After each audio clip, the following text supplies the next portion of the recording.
मार्गशीर्ष शुक्ल पंचमी या दिवसाला विवाह पंचमी या नावाने सुद्धा ओळखले जाते व ह्या दिवशीच दशरथ नंदन श्रीराम आणि जानकी पुत्री जानकी यांचा विवाह जनकपूरमध्ये त्रेतायुगात मोठ्या थाटामाटाने संपन्न झाला.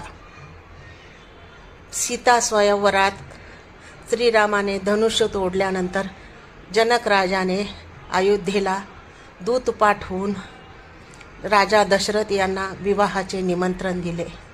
राजा दशरथ यांनी आपल्यासोबत वरात घेऊन जनकपूरला प्रस्थान केले व मोठ्या थाटामाटात जनकपूर येथे विवाह संपन्न झाला.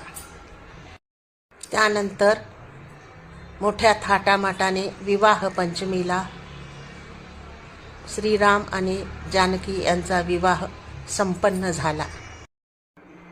अयोध्यासह देशाच्या अनेक राम मंदिरमध्ये विवाह संपन्न केला जातो.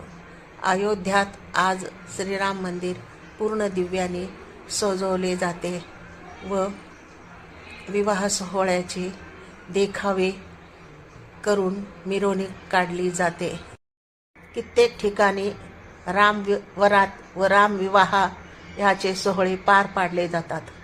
अयोध्येमधून एक खास राम वरात काढली जाते व ती जनकपूर येथे जिथे त्रेतायुगामध्ये श्रीराम आणि जानकी माता यांचा विवाह झाला होता तिथे नेण्यात येते.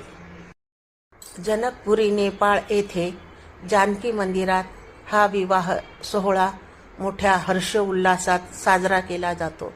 मंदिराला भव्य दिव्य रोषणाईने सजवून एक विवाह स्थळाच्या स्वरूपात सजवले जाते.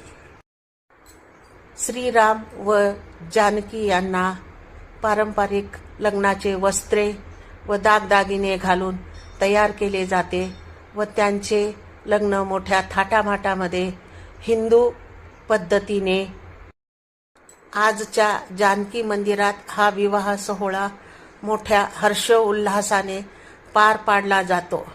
आजच्या दिवशी येथील जनकपुरी येथील सर्व मंदिरामध्ये रोषणाई केली जाते व जनकपुरीमध्ये जत्रेचे आयोजन केले जाते. जनकपुरी आणि सीतामढी बिहार. ज्या सीतामढीमध्ये जानकी भूमीतून प्रगट झालेली